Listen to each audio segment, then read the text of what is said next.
I'm also the focal point of Youth IGF Africa and the treasurer of Youth IGF Youth Observatory, sorry. So this is an opportunity to meet young people, to talk about cybersecurity and to build our future in internet safety. Thank you. Thank you, Saka. And with this, I would like to give the floor to our guests, Trang and Serena, to give us an insight into the work and the topics of this Flash Talk. Thank you so much, Elizabeth, and thank you so much, Saka. It's really nice to meet everybody, and thank you, Anja, for inviting us here today. We're really pleased to be here to talk about cyber safety, but also to hear about the voices of young people and what their experiences are. Some of you have expressed an interest in discussing cyberbullying, and we would also like to talk about the sharing of nudes and sexual images online, because we know that this is something that can be very common. Serena and I will give you a brief introduction on both topics, and then we look forward to hearing your views and insights, and then to answer any questions that you may have. It's also an opportunity for us to learn from what you think is important and relevant for today's digital world, and also how the organization that we represent can help youth to feel safe online. And please use the chat to share your thoughts and questions while we present, and then after the presentation, we can then discuss your questions. Before we start talking about the specific topic, I would just tell you very briefly about End Violence. I know Elizabeth mentioned a little bit, but what we are is that we are a global partnership that works at a global, regional, and national level to ensure that every child is protected from all forms of violence, including online child sexual abuse and exploitation. We give funds to organizations to implement projects in the field to protect children in schools, in conflict and crisis situations, but also in digital environments. We also advocate with governments and policymakers. We provide technical support to practitioners.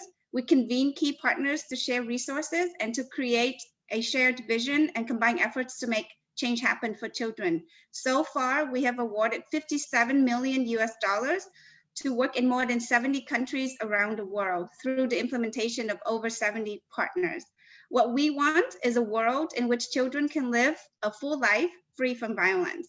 So that's just a little bit about us. In terms of my role, I am the fund portfolio manager, and I have the responsibility for managing the grants that we have in the safe online space. And with that, we have 52 grantee partners working around the world. Serena will give a tiny bit of introduction about herself. And now I'll just turn over to her to give you the basics, and then we will then have a discussion with you. Thank you so much. Over to you, Serena. You're on mute. I always do that, and Trang is always there to help me out. So thank you very much, Trang, for the introduction. Also, you, Elizabeth, and it's a great pleasure to be here today. You know, we spent our days working on this to try to make the internet safe for you, and so you can enjoy it, but we don't get many opportunities to talk with young people. So today I was very pleased. As Trang mentioned, we're going to just touch base on the basics of what cyberbullying and what sharing of nudes or photos or videos with sexual content may imply in terms of risks and in terms of what you can do if that happens to you. But what we would like to really do today is more like a conversation. You know, I don't want to spend too much time talking and you just there sitting. I would like to hear from you what you think about it, if you think is something that makes you worry, if you think that is something that we can do for you to make you feel better. And you may want to share your experience, you may want to share questions, you may want to tell us what you need to feel safe. So please use the chat, and you know, we don't have a lot of time, but we can make the best use out of it. As Trang said, you know, I've been with the partnership for 2 years, and I'm based in Tunis, Tunisia, and I have 2 young daughters, Sophia and Laya. They're 7 and 9, but we already talk every day about this, you know, so start early. Also with your friends, your siblings and your cousins, you know, start early talking about this. This is not a taboo. This is our everyday life, and we need to discuss and make sure that we're all on the same page on how we can make it better for you. So what is cyberbullying? Very quickly, I think most of you will be familiar with this. It's about sharing messages, contents, also videos and photos that can be hurtful, that can be humiliating. It can also be creating fake accounts in order to, again, humiliate or hurt someone. It can also be spreading rumors, about some rumors about someone, or sharing lies. So, you may have been involved in this or not at some point in time, but, we know from the data that we have that this is rather common nowadays. But there are some things, some key steps that you can take. For instance, if someone is sharing these type of messages, you can basically resist the urge to answer. Usually these people, they want a reaction from you. Once you engage, the problem is that you might get in trouble as well, and that's not a good idea. So if you can resist the urge, change the topic, say something funny, share an emoji, share, something different. If the things get a bit more difficult and you start feeling uncomfortable about it, which very often it happens, because if someone tells you, it doesn't matter if it happens online. If someone tells you something hurtful, you're going to feel upset, you're going to feel bored, you're going to feel humiliated if that message is shared on social media where there are like thousands of people, reading it. So the important thing is to look for help.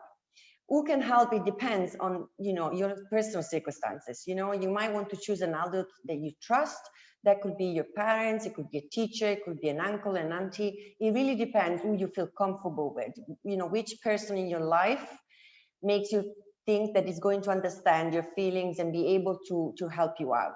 You can also talk to a friend, or if none of these people are, you feel comfortable with, you can look online and find the services. There are a lot of services online that can help you by chat, by phone, to kind of figure out what's the best way to deal with it.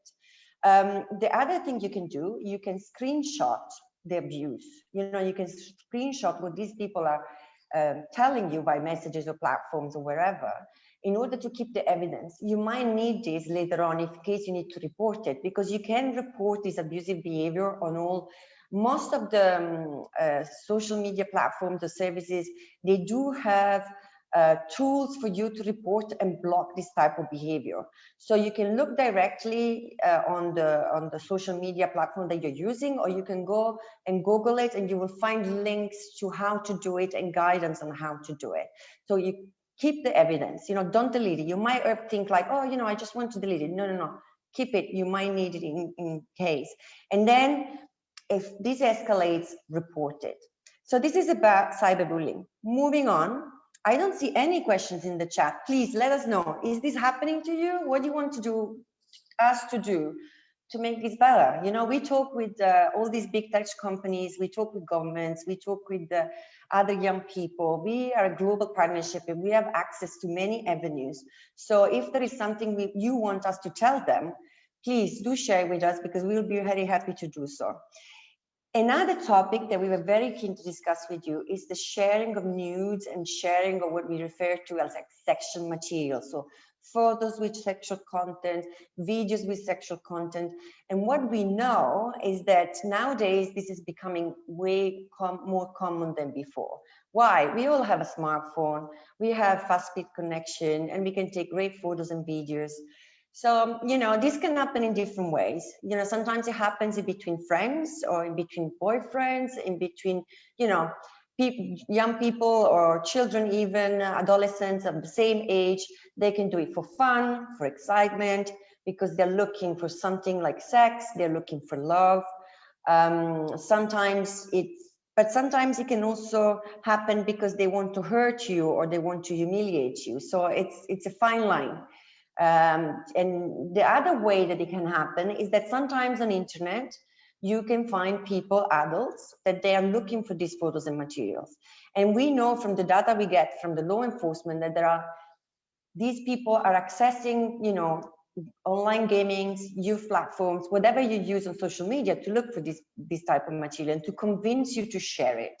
So sometimes they do it, they're very straightforward about it. Sometimes they use fake identity. So this is a phenomenon that we know is growing. So you need to really be very careful and pay attention. So I know that time is flying, but I'm going to give you now some ideas of what the risks are, because certain things can be interesting, exciting, fun to explore, but at the same time, there can be some really, really high risk. For example, you take a photo yourself, you share it. That photo, it goes online, it stays online, it can be downloaded, it can be saved on other computers, it can be shared on WhatsApp groups, it can be shared on forums. It's a really high risk for you. You're going to feel humiliated, you're going to feel frustrated, angry, and you're going to feel very possibly out of control. How do I take the photo back? So my advice is, before taking the photo, even taking it, before sharing it, just really think about it. Is this worth the risk? Do I want to really do this? Because, the risk might be too high and might really not be worth it. Then, if you've already done it, there are ways you can retrieve that photo. As I said before, the majority of services online, they do have a setting or a tool that you can access. A lot of them, they're also child friendly, where you can report and ask them to delete it. Then in some cases, you may have to report it to the police as well. And if you're feeling distressed, one of the most important things is do not stay alone on this. Don't just worry about it and don't talk to anyone. As I said before, choose who you talk with. And if you don't have anyone around you, like a parent or a teacher or a friend that you feel comfortable with, Google it and see what is available in your area. Because right now, there are a lot of services that are available online to help you. And these people are trained and they know what to do and they know how to report it to the social media apps, and they know how to contact the local authorities if it's needed. So other scenarios that can happen is you might receive these photos without asking. This is not okay. Tell them it is not cool, change the subject. And if it doesn't stop, report, block it, use the tools that are available. And if you feel still stressed and uncomfortable, get help. Don't stay alone. This is, I think, one of the things that I want you to really, really keep in mind after we talk today. Do not keep it for yourself. Look for help and block it, report, take action, and understand that if whatever is happening makes you feel upset, frustrated, humiliated, is totally normal. The other thing, before we move forward to the last thing I would like to tell you, is there are other scenarios. You may be being pressured to share nudes from someone. This is not okay. Ask them to stop. Send them something else. You may have already shared the photo. Do everything you can to retrieve it. Use the tools. Finally, going back to what I was saying before, what we call grooming. We use this word grooming to say, sometimes you can find people that you don't know online. I'm sure you talk a lot with people that you don't know and you never met online. That's just the way it is. It's fun, and there is so much to do on the internet, and the internet really is an amazing tool to learn, to game, to socialize. But sometimes these people, you don't know who they are. And there are some alarming bells, that you can see. So for instance, you might feel that there's something is not right. This person might not want to share their camera. They might say oh no, my camera is broken. They might ask you questions like, who uses your computer, or who is at home with you, or what are you, or they might give you so much compliment and just try to gain your trust at the very beginning to make you feel very special. And they might ask you so many personal questions. Usually these are the technique that we know that these people use in order to ensure to gain your trust. And then you will start sharing a photo or a video of yourself, an intimate one, a nude, a sexual one. And then very quickly that can turn against you, because, you might, in some cases, this ends up in blackmailing, and this is extremely, can put you in very difficult circumstances. The very last thing I would like to say before we move to the next part of today's conversation is that even for yourself, if you possess or you share a photo or video of a person that is younger than 18, in many countries is illegal.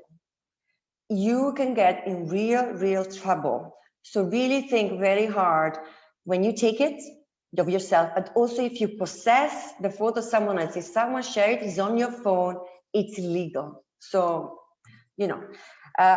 that's everything from me, and I'm happy to answer any questions. Thanks. Thank you very much, Serena and Trang, for giving us this insight. As has been mentioned, please, everyone who is in the room, you can gladly post your questions and comments to the chat, or you can use the hand raise option so that we can give you the floor. Before we get the questions coming in, I find it very interesting to see how we can have those like very hands-on, tips on how to react when cyberbullying happens, and also when grooming happens, which is obviously like the differentiation between peer-to-peer harassment and adults harassing kids and youth. There is also like a distinction between that needs to be clear. From where I am standing, and also I have the feeling that people who are in the room are a bit older. So our role sometimes is that we work with these younger children and teenagers. So what, from your perspective, what could be good practices to build capacity and transfer those capacities and competences to the young people around us as people who are in the digital policy space? So we might have an understanding of maybe legal consequences, but also how social media platforms work and what can be done. But I think sometimes the transfer is an important question. Maybe you can elaborate on that aspect a bit. Frank, would you like to go for that? I mean, in terms of like what we do at the fund is that so much of our investments is really about building digital literacy, awareness, and resilience of young people around the world. So we do invest in many projects where organizations are going to the field to really raise their awareness, to do capacity building, but like hands-on training where they go through different scenarios of what happens and what is it that you ought to do. And the idea is cascaded training. So it's training, say you train 1,000 young people, but the idea is that they go back to the classrooms and go back to their homes and communities to then share these messages with other people so that the impact is greater.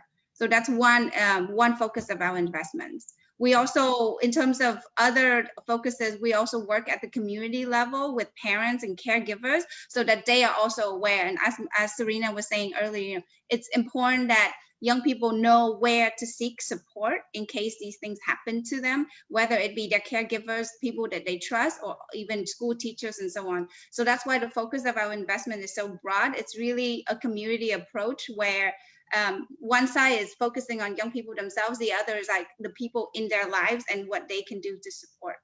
Serena? Yeah, thanks, Frank. Yeah, totally. I think what I was going to add is that I think one of the challenges for this area is that very obvious is that this is a completely new life that we're living, and some of the things we're learning about how the internet is being used and what are the risks, even for big technological companies that we work with. It's very unknown, and very often even parents, they find themselves completely clueless, like what should I do? Is this okay? It's not okay. So there is a really, really huge work to be done in terms of like talking about it, getting out there and say, being online, it's amazing, but there are risks there, and we need to raise that awareness at different levels. It might take time, but the problem is that technology moves so fast, and the new ways that it can be used, for children to be learning tools or to socialize and game and have fun are amazing, and they're evolving fast, but also the risks related to it. So I think what we're trying from our side is that we're trying to learn from our investments on the ground. We keep the dialogue open with all the different stakeholders to inform them from this learning, and we also we try with our project to break those taboos that are often related to these topics, and to, especially at community level, because very often, children are isolated. They feel like, they can't talk to the teacher about it. They can't talk to the parents. Sometimes they talk to their peers, but that's why now we are also supporting, we have projects that provide support online. You can talk by chat with someone that doesn't know you, and that person is going to help you to solve it. And that's why I was saying, you can take key actions. I think Rafik from Ghana, which is one of our best partners in the ground, was saying mute, block, report. And what I will add, ask for help. don't stay alone. Thanks. Thank you, dear Serena. It's very great to hear that from you. And thank you also, Mr. Mohammed, for your great advices. I would like to ask some questions, but let me just talk to you a little bit about what's going on in my community here. We have young people who are highly interested about fellowship programs, but unfortunately, they don't know how to identify, wrong website or, for instance, mails or pages. So they suddenly be hacked by, some bad people. So what is the best way to help them to identify, or detect a cyberbullying, or, for instance, know that this website is not good, for instance? Thank you.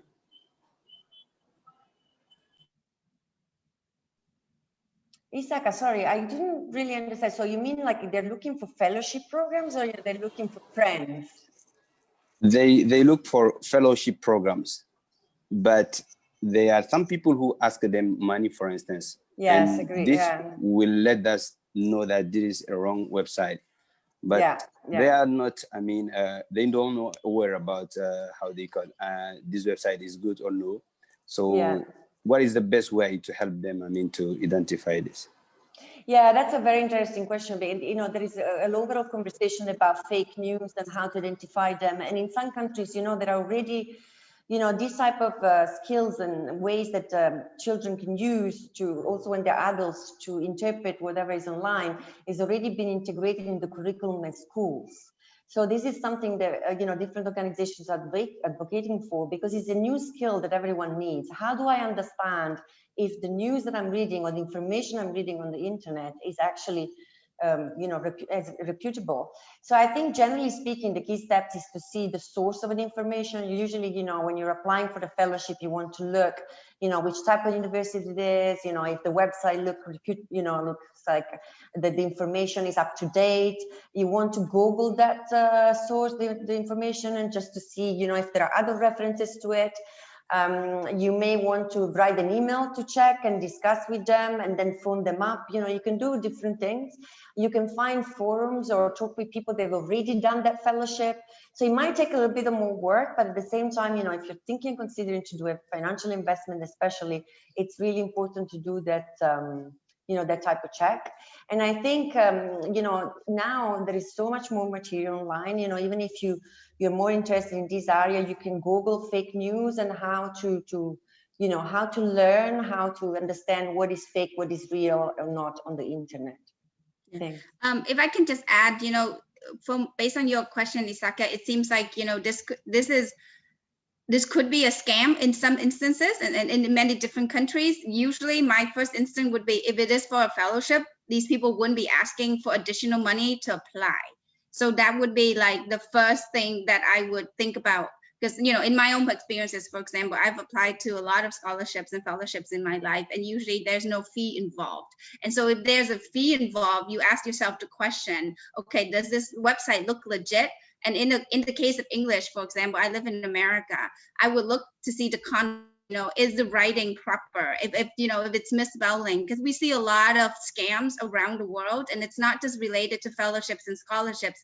It's related to many different campaigns that people do to get money from other people. So that's my first instinct, is like, if I'm applying for money to go to school, why are these people asking me for money? And also looking at, if it's a tiny application fee, maybe, but if it's a larger application fee, then I would do what Serena has advised, which is to seek more information before you commit any type, share your financial information, credit cards or whatever.